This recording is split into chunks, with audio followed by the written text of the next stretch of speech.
Baik, sebelumnya saya ucapkan wassalamualaikum warahmatullahi wabarakatuh. Selamat sore. Perkenalkan, nama saya Ngakan Putu Dewa Putra dari kelas Manajemen Universitas dengan PM 194111039 dari kelompok 1 mata kuliah Technopreneurship dengan pengapu Bapak Jailani. Nah, di sini saya beranggotakan dua orang, yaitu Muhammad Tafri Caksono dan Johan Effendi. Nah, di sini kita akan membahas tentang Lean Canvas yang sudah pernah dibahas pada pertemuan-pertemuan sebelumnya. Baik, untuk materi utama akan disampaikan oleh Saudara Johan dengan judul masalah dan solusi.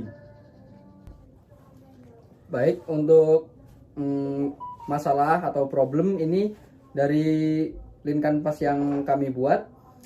Jadi kan ini judulnya bibit kakao Kaslam Team. Jadi untuk problem yang pertama itu ada produksi kakao yang semakin menurun. Nah, lalu untuk yang kedua itu pohon kakao rawan terhadap penyakit. Jadi yang ketiga, masyarakat kurang memahami potensi kakao.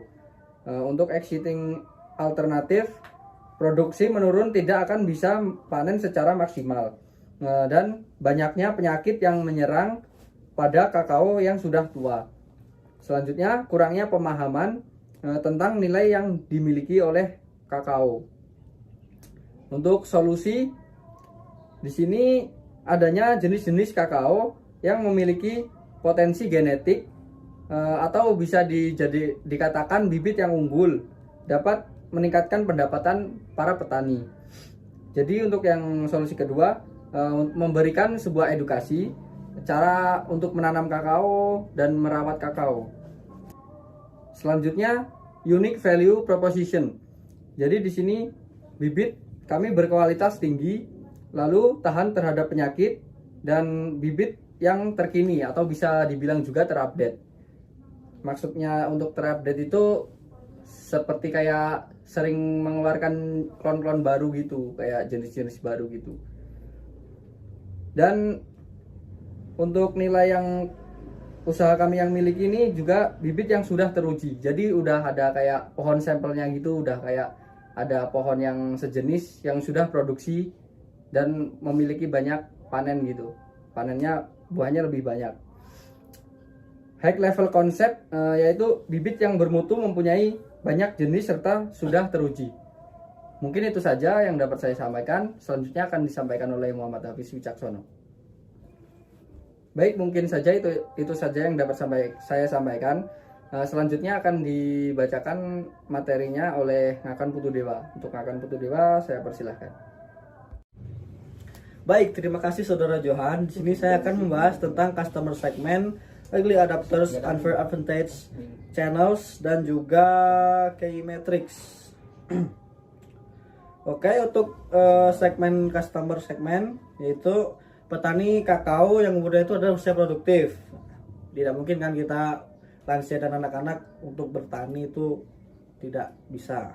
Lalu masyarakat yang mayoritas tinggal di pedesaan karena akan cukup sulit bila mengembangkan kakao di perkotaan. Jadi kita menargetkan target yang di pedesaan. Lalu ekonomi menengah ke bawah, maksudnya itu adalah masyarakat dengan ekonomi atau pendapatan rendah, atau kasar yang kita ngomong kaum miskin gitu.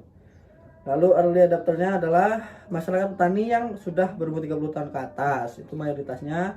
Lalu untuk para kalangan petani yang penghasilannya belum maksimal. Jadi komoditas kakao ini ditujukan untuk masyarakat yang ekonominya rendah agar bisa meningkatkan ekonominya, begitu. Lalu unfair advantage-nya adalah belum terlalu banyak produk kakao yang bisa meningkatkan pendapatan petani. Nah, kan karena pada zaman dulu banyak kan bibit kakao yang dia ngomong tuh asal tanam, tidak di stack atau tidak dirawat dengan baik. Maka dari itu solusi yang kita dapat sampaikan adalah dengan mengedukasi para petani, mengedukasi dengan bagaimana cara menanam, merawat sampai memanennya bagaimana. Hal itu ada prosedurnya sendiri. Dan juga hal tersebut didasarkan oleh sumber-sumber yang sudah pasti dan dari para ahli di bidang kakao. Lalu untuk channel, kita menyediakan website, akan membangun website, lalu sosial media, kita akan menggunakan sosial media untuk promosi dan pemasaran dari kakao tersebut. Lalu internet media melalui review, seperti kita menjual kepada orang lain, lalu otomatis mereka akan mereview bibit kita kalau hasilnya memang benar-benar maksimal begitu. Lalu kita juga membuka reseller agar cakupan dari kakao kita ini lebih luas begitu. Lalu key matrixnya adalah mengunjungi website.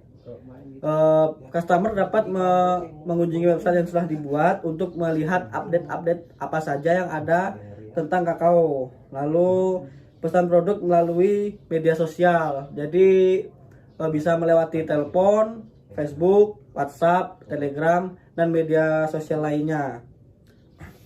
Lalu membayar pesanan itu bisa dilakukan secara kontan ataupun transfer. Lalu bonus, kita memberikan bonus ya, seperti pemahaman tentang kakao dengan cara mensosialisasikannya sebelum menyebarkan produk agar masyarakat tahu manfaat dan keuntungan apa bila kita menanam kakao dengan kualitas yang baik dan tinggi. Oke, baik, mungkin itu saja yang bisa saya sampaikan.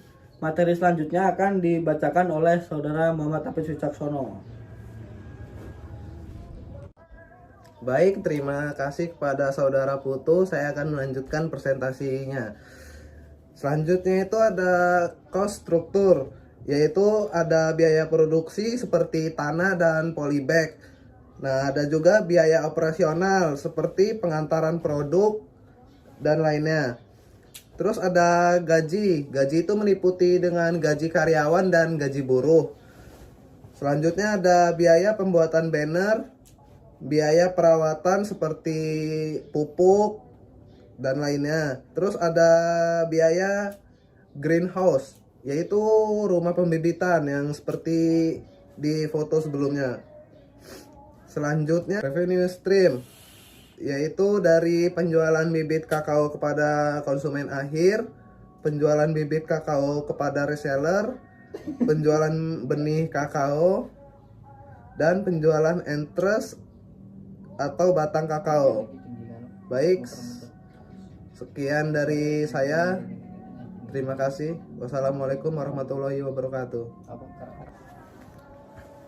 Nah, baik, sekian presentasi dari kelompok kami. Jadi dapat disimpulkan bahwa pembibitan kakao ini adalah pembibitan yang bertujuan untuk selain meningkatkan pendapatan, juga mengedukasi masyarakat agar mau berpindah ke komoditas lain dan tidak di komoditas itu saja.